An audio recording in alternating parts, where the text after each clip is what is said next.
whole place. To drop that on your main account, yeah, you got millions of followers. You're a big boy. I love And it. then to drop a hat-trick on me. What? What? Sorry. Cut that. No. I'll do some rejigging. I'll add this bit. Like, should have been him.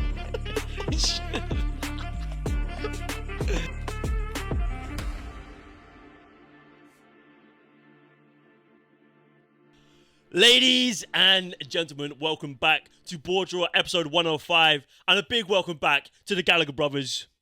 Oasis is back. Big news, literally announced this morning as when we're filming. Yeah, it's mad. Tickets out this Saturday. I saw something like about I've seen people offering. having a Labour government, Oasis together, Yeah. and all we need is Man City now to be in the third tier, and who are basically living in the 90s. I saw there's been some good tweets. Maybe I'll put some of the best ones out. I saw Fogden outed as an nonce. God, that's brilliant. Jermaine Genius getting sacked. It's been a good week. It's been mad. Oasis is back. It's been a good week. Yeah, it's good. But we're here for the football. it's also been a very sad week for the world of football. Oh, yeah. Sven-Göran Eriksson tragically passed away after a long battle with terminal illness. One of the first England coaches I remember watching. Yeah. A man who, by all accounts, was just a brilliant guy. I didn't even know the story about him in Notts County. He waived like a £1.2 million pay that he was owed to save the club. Love that. And look what they're doing now. So, Yeah, he's top Yeah. guy. First non-English England manager. yeah, I mean, it's just really sad, but it's wish him and his family all the best, and we'll definitely keep him in his thoughts. Mad. Let's move on to the episode. Yeah, let's do it. Football. It's been a good weekend of football. Somewhat madness happening over the weekend. Where do we start? We start with Erling Haaland, Man City. Talk about the high flyers. Yeah, let's start with Man City. Speaking of Noel Gallagher, his high flying birds. Man City and their high-flying charges. Yes. Obviously, they smashed Ipswich. Erling Haaland doing what he does best, stat padding against promoted teams. I was actually thinking about this a lot recently, about players that I think he came up, this is totally off topic as well, so It's a good start. cut it if you want to cut it. Didier Drogba, I saw someone, I think it was Yakubu, said, Salah can't be the greatest ever African player because there's people like Drogba who score goals for fun. I don't think Drogba ever dropped like a 20-goal season. I saw a crazy stat, that after this weekend, Salah has played 128 times at Anfield. 129 times if you include his time at Chelsea, but 128 times at Anfield for Liverpool. And he has got 128 goal or assists in those 128 games. So I don't know, Yakubu, your head had one too many balls, mate. mate, I don't know what Yakubu's smoking, because that got me thinking. Drogba obviously is a good striker, but he wasn't prolific. No. And then it got me thinking, he's a big game player, scored a lot of goals in finals and stuff, but wasn't really stat padding against the shit teams. Whereas someone like Harry Kane, maybe, not a big game player. I've seen him bottle numerous big games, but stat pads against the shit teams. And then you got people like Mo Salah, who's like a perfect combination of the two. He just stat pads against everyone. Stat pads against everyone and turns up in big games. Where does Erling Haaland lie on that scale of very true. of Drogba to Kane? Because I haven't seen Erling Haaland really do it in many finals. Like the Champions League final, that was Rodri. Community Shields, they lost. FA Cup Do you final, think they though, lost. because in the FA big Cup, games, the other one, Gundogan did it. in the big games, they're playing against better teams where they're more set up and they've got better personnel to deal with Haaland, so they negate him almost. But in doing so, they're so overcompensating their System for Haaland. they're scared how scared they are of Haaland that people like Bernardo Silva, people like Kevin De Bruyne benefit from this. Yeah. People like Phil Foden, even when he turns up occasionally, yeah, it's an interesting one. But anyway, they slapped Ipswich 4-1. Don't know why I brought that out. Ipswich have had a rough start to the Premier League, going up against Arne Slot's Liverpool and then Pep Guardiola's fraudulent Man City. But Haaland, is he going to carry them to a fifth Premier League title? He looks hungry, to be fair, this season. He does. He looks hungry. Hey, was he on 7 or 9 hat-tricks or something, mate? It's really, You see, like he's got the match ball, and one of his teammates wrote, I'm sick "I'm of signing sick these. of signing these Yeah. match balls." I was like, "Mate, you." He is a madness. freak of nature. He is the most prolific striker in the world of football at the moment. Yeah, well, that's another stat that I'll see if I can grab. People were talking about Messi at 24, Ronaldo at 24, and they both had like 150 something goal involvements, or just goals actually. And Haaland's already on like 260 at 24 years old. It is nuts. Like, in terms of goal scoring, pure goal scoring, I think he's probably the best we've ever seen. And Maybe. like ever. But in terms of obviously like Yeah, total all football, roundedness, yeah. he's not close to the likes. I mean, of he them. couldn't even get near He wouldn't get near the likes of like Henri. Neymar, stuff Yeah. like that. But, But yeah, in terms of pure goal scoring, I think he's the best to ever do it. Are they still the team to beat this year? Yes, but we will talk about Arsenal. Ultimately, I agree with you. I think they've got the best manager, and they've probably got the best all-round squad in terms of what their depth is like as well. Yeah, I said pre-season, I was like, I haven't been like majorly impressed with their business because they haven't really done too much, and they've let Alvarez go. They've let who else they let go? Calvin Phillips. No, they let someone else go. It wasn't just Alvarez. It was someone else. Come back to us. But yeah, and they really haven't got like many people in. I know now they've just got Gundo back. But they brought in Savinho as well. Who's Looked good. But yeah, I think for me, they are still the team to beat because as much as I say De Bruyne is getting like older and I don't know, like blah blah blah, maybe the motivation's not there. They are still the best striker in the league, the best manager in the league, the best creative midfielder in the league. Maybe not the best defence. I think their defence is still a bit leaky.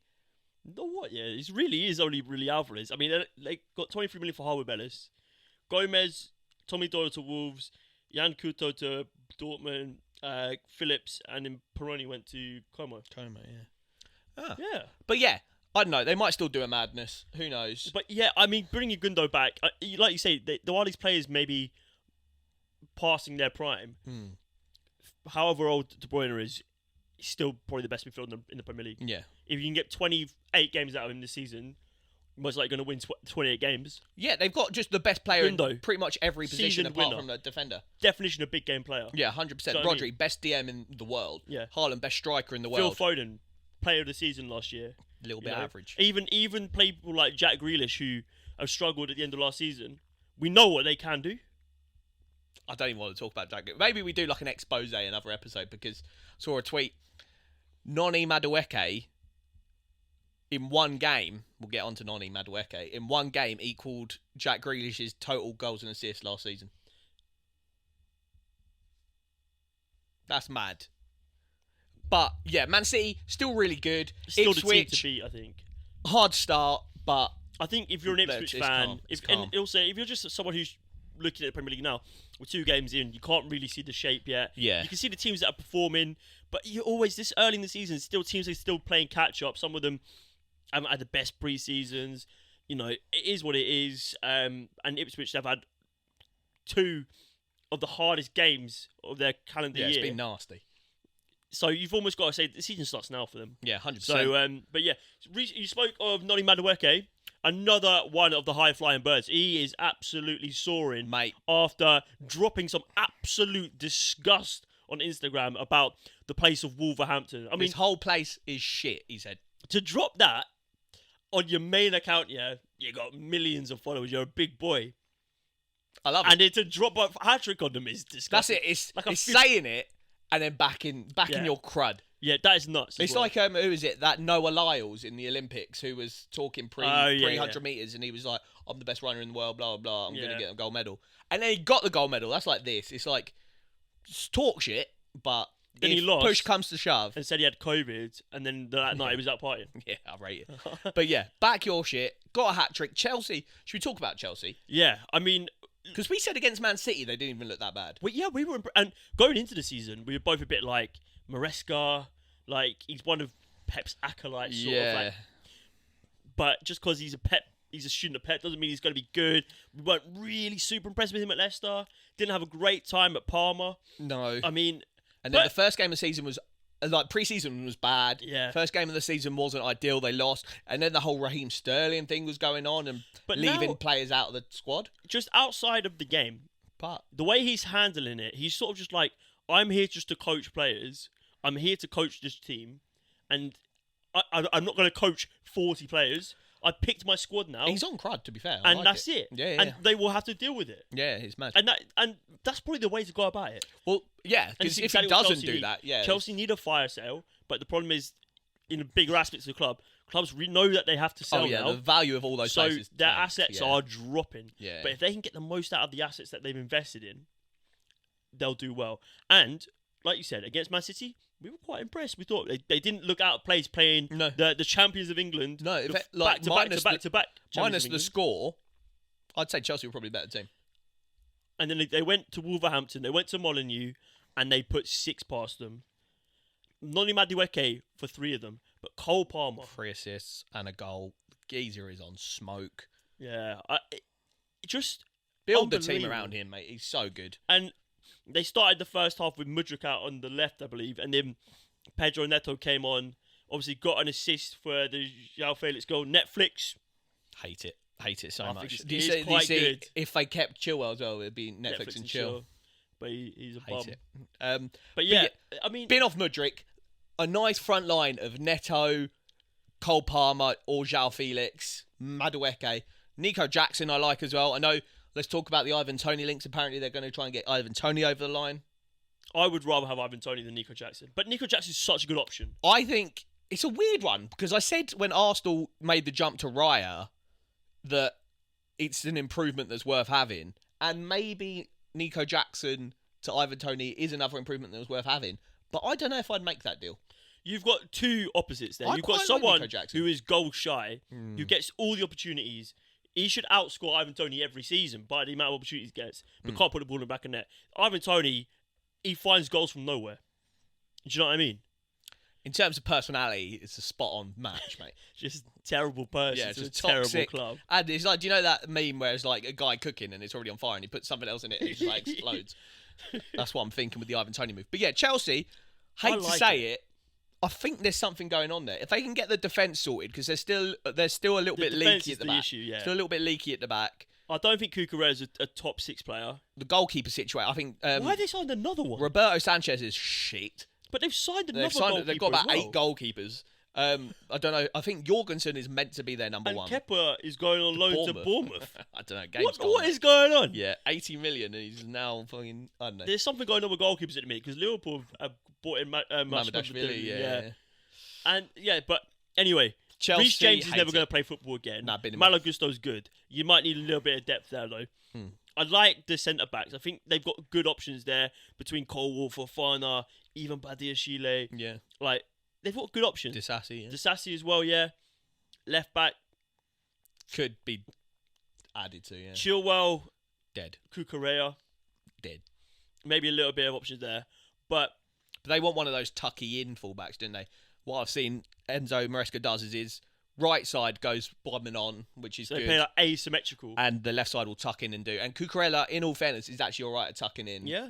That's what he did He's for better Brighton. than doing that because he seems like he has less of a query about where he needs to be. Exactly. So maybe he is okay, but I would like to upgrade on him, in my opinion. But yeah, Chelsea, all in all, silencing the doubters a little bit. Yeah, much, much better. Are you worried for Wolves at all? It's an interesting one. I want to say no, but they were all right against us. Is bad. They've had, yeah. And he was arguably West Ham's player in a match against Palace. And that new centre back they got, Mascara, he's the one that choked out Havertz and put his finger up Gabriel Jesus' bum. He's a bit of a nuts guy, not going to lie. Apparently done a naughty tackle in this game as well. But like I said, hard starting fixtures, Arsenal and Chelsea. Yeah. So I wouldn't panic yet. Yeah, I think they'll be fine. Like if you look at especially their front line with Hwang and Cunha. And who's the other geezer as well? The Gomez. Oh, in the midfield. Yeah. Oh no, they signed a winger called Gomez as well. Yeah, that's him. Yeah, they've got a lot of quality in that team. I like Tommy Doyle as well that they bought him from City. Yeah. I think they've got enough quality. Obviously, losing Max Kilman is a massive loss. Yeah. And he had a really good game for West Ham, yeah. But I think they will be fine. They just need to find their feet. Maybe they're one of the squads that, on appearance, maybe is a little bit further behind than some other teams in the Premier League. Yeah, I can't even remember where we had them in our kind of predicted tables. I Check think out we had the them Instagram post. to do okay, but not really improving Yeah, where they maybe finished like last season. 15 upwards. Yeah, maybe a bit lower. Speaking about improvement, Arsenal beat Aston Villa 2-0. I mean, Which is an improvement from last year where we got 2-0'd twice, I think. yeah, it was bad. And to be honest, after this game, I'm thinking, how have you come away with that 2-0? Well, it's weird because last year we played Aston Villa, lost twice, but I'd say You're probably the better team. probably better team in both, but like not by a big margin, but we were the better team in both. This one we were definitely not the better team. 1-2-0. It's an interesting one because I've seen Arteta come out and say that like last year, the games that we won because we were the best team convincingly. And if it was ever like tight, we wouldn't win that game, we'd draw or lose. Whereas now, I think he's trying to impart a kind of win by any means win mentality. by any means, even if we're not the better team, get 3 points somehow. And I think Man City do that a lot. There's a lot of games where I kind of watch Man City and I'm kind of like, they're not at their best, but they're just 1-0, 2-0 a team. Just use their quality, rely on the quality to... And I think that's what Arteta wants more of, kind of just overwhelming teams, even if we're not that good. Just overwhelm them and win. Yeah, and it was a very unlike Villa performance. Comes as well with a good defence. They like, just we don't weren't concede. clinical at all. Oh, mate, Ollie Watkins had a day to forget. I saw an interview with him, and he said, someone asked him who are the hardest centre-backs he's come up against.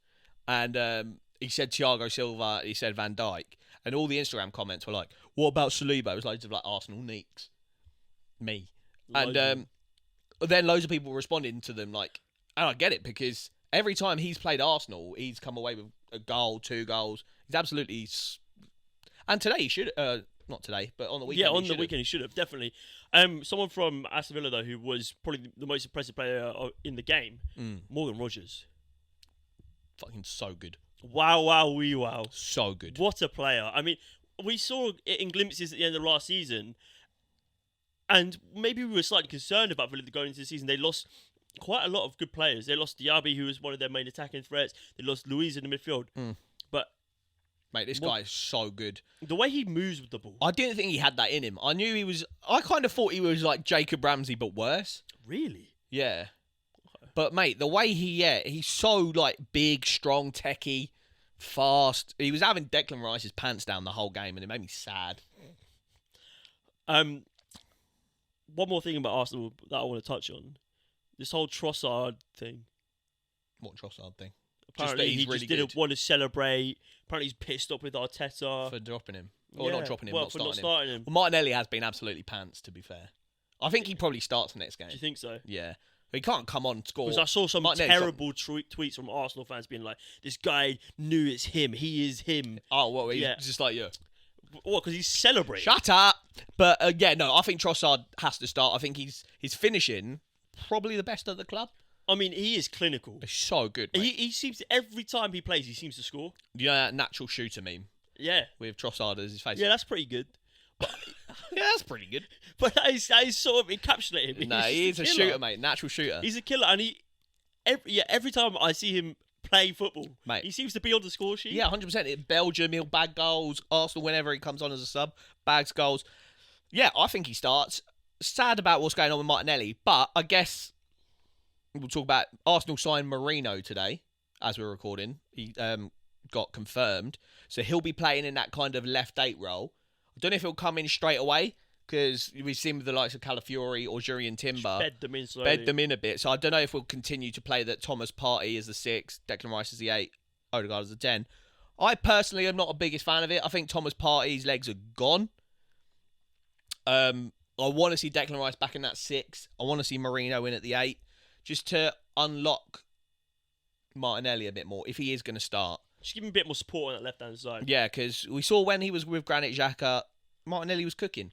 And hopefully Marino can play in that kind of left 8 area. And maybe it's just one of those things where he just needs to give a bit of luck his way, get a bit of the rub of the green, and once he starts scoring, we know what he can do. I've seen people say, has he lost a yard of pace post-injury?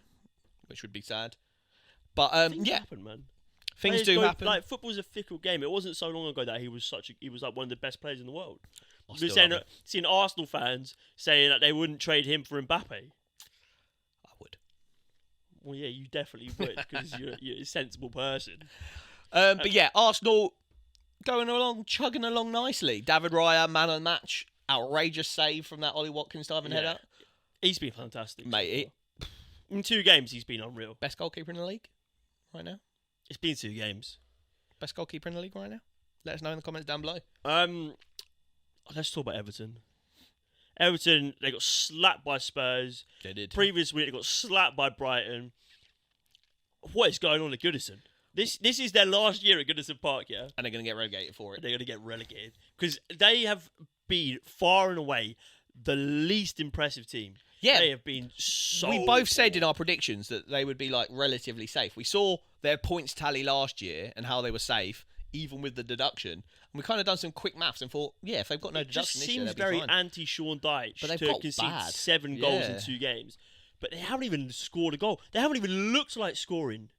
No Jared Branthwaite for that Spurs game, which definitely didn't help. I don't know if the first game they didn't have him or not. Yeah, but it doesn't matter. But like, regardless, it does. But you're not holding. You shouldn't hold 3 and then 4. No, you shouldn't. But he is like their gem. Okay, player. Fine. But it's not like they haven't got like decent players throughout the pitch. Well, if your replacement's Michael Keane, well, that is a problem. That is a big problem. But I think they've just got massive issues. They are bad, yeah. This whole thing with the takeover still not going through. They've got massive issues. They've got like this new stadium they've got to move into that no one really wants to go to. You see the clips of the fans at the train station giving them absolute... You fucking rat! Yeah, Mope giving it back. You haven't fucking played, mate. Mope's a clown, mate. You haven't played. Can't even get in this team that's getting slapped 3 and 4-0. And then he was like, what other job would be tolerated where you get shouted at like this? Buddy, you're on 100 Mate, you're on a week. so much money. Shut your mouth. If these guys want to shout at you, let them shout at you. If they want to get climb over the fence and physically assault you, they should be allowed to for that amount of money. I neither confirm nor deny. But, they're just in massive trouble. I can't see where their next goal's come from. And Sean Dyche is the guy you kind of want at the helm when it's getting a little bit tetchy. Like when they had their points deduction, everyone was like, the fact that we got Sean Dyche, he'll galvanise the boys, blah, blah, blah. But now you're kind of looking at it like, I mean, is this even... Pickford's probably at fault for like at least 2 of the goals against Spurs as well. He's a melt, though. Mate, that one, yeah, the Son intercepted him or pressed him. He's just... Bad. You've got a team of liabilities there, I think. A lot of liabilities. Like Ashley Young, first game, got red carded. Mate. But Jordan how is Pickford he starting in the Premier League in this big day and age? So bad. Yeah, it's so bad. He played under Sven. He did play under Sven. I think Sean Dyche will turn it around.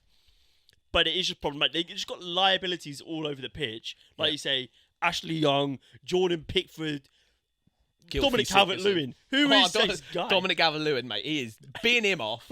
He is dead. He's so dead. I mean, just even like Dwight McNeil. If that's your most exciting player, you're in trouble. Yeah, it's bad. No one who starts for Everton wants to play for Everton. It's the sad truth of it. I mean, where are the days of like the Leighton Baines, man? Yeah. You know? Tim Cahill. Jackie Elka. Nah, give or take that one. What's his face at right back? Seamus Coleman. Oh, Seamus Coleman. Yeah, they had some pure Barclays players, to be fair. I mean, that's top Barclays. And now back in the day when they had bloody Marouane Fellaini in there. God, let's do it back and forth. Stephen Pienaar. They had Dries Mertens at one point. Oh, they did have Dries Mertens. Stephen Pienaar is an all-timer. He's a Barclays man at heart. Everton fans, let us know. Would you rather go back to the period where you had Ancelotti and James Rodriguez? I mean, they had bloody... Or would you rather go back to the part before that where you had Tim Cahill and Leighton Baines in it? Definitely Cahill. I don't know. If you could keep Ancelotti for a bit longer and do that little Ancelotti seg. Mate, the geezer won Champions League literally like the next season. Yeah, but he had a good team. Yeah. Well, maybe he could have done something. The main thing is, he was at Everton. I mean, Everton are a stalwart of the Premier League. They are. After 2 games, I know it's maybe a bit of a knee-jerk reaction. It's getting wobbly.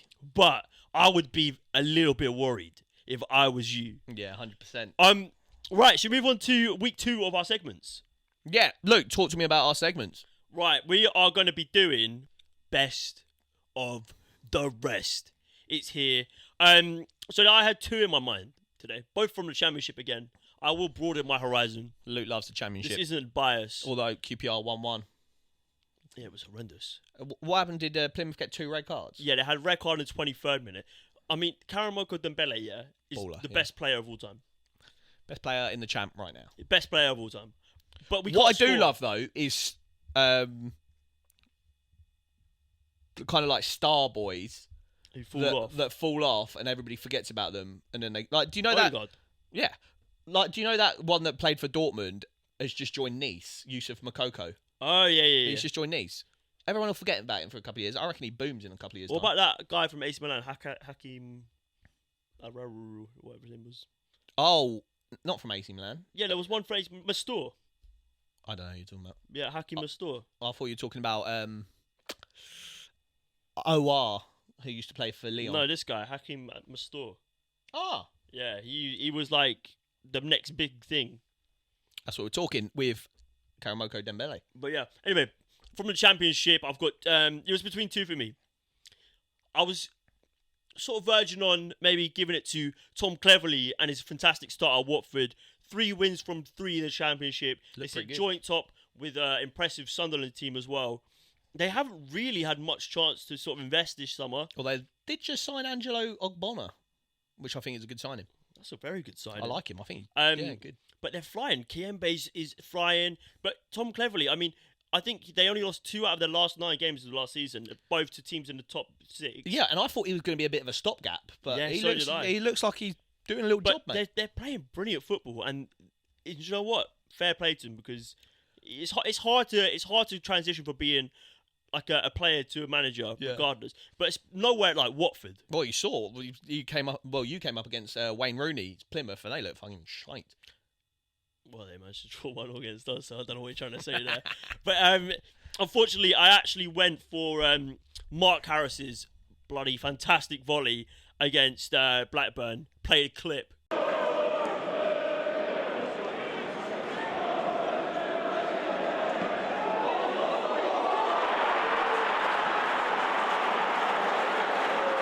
Unbelievable. Give him the Puskas award now. That's such an old school volley. He just catches it on the dip, sends it back.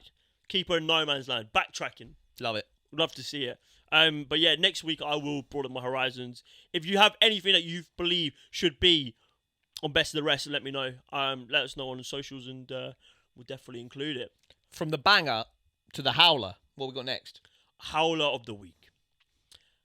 And last week we went with the refereeing decision. This week we're going with a VAR decision. Mad. I think this is going to be a concurrent trend throughout the season, because it tends to be that VAR do something stupid every fucking week. And they've kicked off the Premier League fairly well last week. There wasn't really too much controversy. This week they said, fuck that, we're back to your regularly scheduled broadcast. It was so bad. In the 90th minute, Dango Utara heads/shoulders in a last-minute winner. I'd say it's like on the cuff here. Check out the video if you're listening to the podcast. The sleeve, didn't we? And there's been come out from the Premier League or PGMOL, the cuff of the shirt is kind of where they make the ruling. If it's above the cuff, it's a shoulder and it's not handball. If it's below the cuff, doesn't mean you can wear a long sleeve shirt. So doesn't actually mean that, yeah. But yeah, it's kind of like where the cuff of the shirt is. This was above the cuff of the shirt, and they ruled it out. And then after that, they pumped the ball back into the Newcastle box. No, it goes into the Bournemouth box. Neto catches it, goes to start a quick counter. Joel Linton, no joke, murders this guy. Slams him. Murders him. It's nuts. It blows my mind that he's gotten away. If that was anywhere in the pitch, and probably not on a goalkeeper, that is a straight red card. He's not. Where's the attempt to play the ball? I thought the ref didn't see him, but the ref did. because he gave him a yellow, but it's not a yellow. It's like a big red. He's just fucking chokeslammed him to the ground. Yeah, and like you can do that thing where you stop a quick counter by like barging him over or whatever. He literally gets his arm round his neck. He like swings him round. It's mad. Nuts. It's mad. It's nuts. And the fact that that is okay is ridiculous. At what point, like, what is the ruling?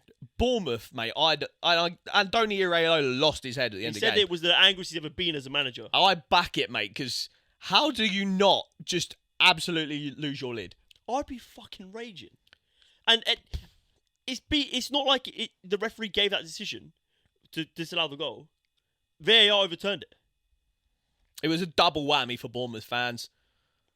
You have my sympathies. I hate to see it. It's either Gary O'Neill or Gary O'Neill related clubs. Like Bournemouth. Who knows? And I do apologise because that is a Howler. You hate to see it. But we're going to round up the podcast with our favourite new segment, BoreDraw 5s.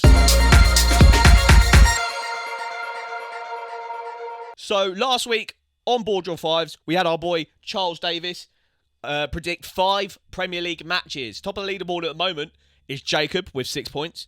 And Charles predicted 5 matches. He predicted the Brighton Man United match, the Palace West Ham match, the Spurs Everton match, the Villa Arsenal match, and the Wolves Chelsea match. He ended up with 3 points. Second in the leaderboard. Jacob had 6. That's what we're saying. If you get a correct score, you're cooking. So, he predicted 2-1 Man United in the Brighton game. And he was actually on because... It was 1-0 until like the 90th. And Garnacho scored like a goal to make it 2-1. Yeah. And he got disallowed. Charles was absolutely fuming. And then Brighton scored their 95th minute João Pedro header to make it 2-1. It's an incorrect prediction there for Charles. Another incorrect one, he said 2-0 Palace against West Ham. It was the opposite. It was the opposite. It was 2-0 West Ham. Actually, a very good performance. Yeah, fantastic performance. So another 0 points. But he got his first points where he said 2-1 Spurs against Everton. 4-0. 4-0 was a very good result for Spurs. Another point here where he said 3-0 Arsenal against Aston Villa. Very close. Very optimistic. But it was 2-0. Yeah, it was close. So that's another point. And then final point, he said 3-1 Chelsea against Wolves, and it was 6-2. If he doubled it, it would have been all right. 3 points. You love to see it. And we'll end the episode by saying that next up, we've got Lewis from Good Sport Review. So I have been asked by Luke and Ross to give my BoreDraw 5 predictions for their leaderboard. And if you haven't already, please subscribe to their channel and come over to my channel, Good Sport Reviews, for regular footballing content and me just talking absolute nonsense, to be honest. But we are going to get into this today with Brentford versus Southampton. Southampton have only won 3 of the last 10 matches in this fixture, the first of which being back in 2002 in the FA Cup, the second being in 2011 back in League One, and the last being 2 years ago in 2022 in the Premier League. So a bit of a broad spectrum there. I don't think Russell Martin's style of play is particularly translated well to the Premier League. In fact, I actually think Southampton are going to lose this one 2-0, with Brentford getting their first clean sheet of the season. I think Southampton are going back down to the Championship in pretty convincing fashion. They haven't looked anywhere near as good as they did last season so far, of course. It is a big step up for them, but I think Brentford are going to win this one pretty comfortably. The fact that they're at home as well, you know, everyone seems to be on top form in front of goal for them, barring the Liverpool match, of course, but Arsenal's first match at Anfield can't really be helped. But I do think Brentford are going to win this one pretty comfortably, in my opinion. We've then got Nottingham Forest versus Wolves. Wolves, it couldn't have got off to a much tougher campaign. You've got an Arsenal team who, in my opinion, are winning the league this season. You know, I think it's their year. But then you've also got a Chelsea team and Enzo Maresca, who there are good players in that team, and they just get walloped 6-2. But I'm going for a Wolves win. I think this is going to be the one where they turn it around. Forest, credit to them, haven't looked anywhere near poor. They've actually been okay so far. I do still tip them to go down, but I think that this match is going to be a bit too much for them. Wolves 2-1. It's not going to be easy by any means, but I just think they've got a bit more about them. Nottingham Forest still look like they're trying to connect it all together. And yeah, Wolves 2-1 win for me, but it's just a bit of a a bit of a guess, to be completely honest. We've then got Leicester versus Aston Villa. Leicester, the team who I think are going to go down bottom of this league, or second to bottom, sorry, in 19th place, against the Villa side, who I don't think are going to come top 4, but they are going to be pushing for the top 6, and they've recruited incredibly well over this summer window. For me, I predict this is a bit of a Villa thrashing. I think this is actually going to be a 3-0. Leicester style of play, you know, they will give it as good as they get. We saw that against Tottenham, but then we did just see them lose in the last match. Whereas if you go back to Aston Villa, yes, the Arsenal result, you know, you're playing a team who, again, let's say it, probably going to win the league, in my opinion. That was always really on the cards. The first match, though, against West Ham, they beat a team who they're fighting for in the top 6 race, and I think that this match is going to be another one for Villa to pick up 3 points. I'm actually going with a 3-1 victory. Leicester will probably get another goal. They've been getting them in their past 2 matches, one against Fulham, one against Tottenham. They'll probably scrape one, but I do think Villa are going to have a bit too much about them for Leicester to handle. We then got Newcastle versus Spurs. Now, Newcastle, I'm not convinced that they're going to go and fight for the top 4 places. I just don't think they've got enough quality in the team at the moment. They probably do have a bit more depth than what they've got. If they get Gahey, that could probably swing me in the other direction. But they're against the Tottenham side, who haven't been, over the past 2 seasons, or season and 2 matches, should I say, I think they've still got a lot to prove. Ange certainly has a very attack-minded style of football that's so entertaining, and that Everton result was a testament to the attacking football they have and the talented players they have in that squad. And I think Spurs will probably get the win. I think a 2-1. Again, it's hard to predict Tottenham games. I think Tottenham matches are so up in the air as to whether it's going to be an all-out 4-all draw or just a drab, 1-0. It's impossible to tell with Tottenham, but given the way that they attack, given the way that they play, given the fact that Newcastle still haven't really got up to speed, that Bournemouth result today, or at the time of this recording today, was a scraped point for them. I do think Tottenham are going to win this. It's near impossible to predict what happens in a Tottenham match against Newcastle nowadays. It either goes so heavily one way, like we saw a few seasons ago, where Tottenham were due to finish second but ended up finishing third because Newcastle spanked them, or a match of last season where Tottenham absolutely rinsed Newcastle. There's no sort of fine balance, and I do think Tottenham are going to win, probably just 2-1, just to sort of, bring down the expectations that it's going to be some sort of incredible, fantastic match. And then we've got Manchester United versus Liverpool. Now, probably a bit more to say on this one. Man United don't look any different. They don't look any different than they have been for the past 2 years under Ten Hag. There is still so much defensive instability in that team, despite signing Mazraoui, despite signing Delat. Lenny Yoro's obviously injured. Xerxes is a good player, but we didn't see a lot of him in their last match against Brighton. He scored the winner in the first match against Fulham, but they don't look any different whatsoever than they have been over the past seasons. Whereas Liverpool now, we look solid. It's still too early days, but the first 2 matches of this season give me hope. The Ipswich second half and the Brentford second half tell me that this side has a plan in place. And like Jamie Carragher said, it's a bit more boring than it was under Klopp, but that can be a good thing, and that's what we as fans need. And I think that this match here against Man United is such a big moment for Arne Slot. If he gets a result at Old Trafford, at the Theatre of Dreams, and can get one over on the Dutchman in Ten Hag, that will be a stamp of his authority on this league. And I actually do think Liverpool are going to do it, but we are going to concede. And once again, I'm going for another 2-1. I don't think we're going to blow United away. We saw last season, we've seen Ten Hag can get one over on Liverpool, but can he get one over on Liverpool when he's got an Arne Slot in front of him? He did it with Klopp.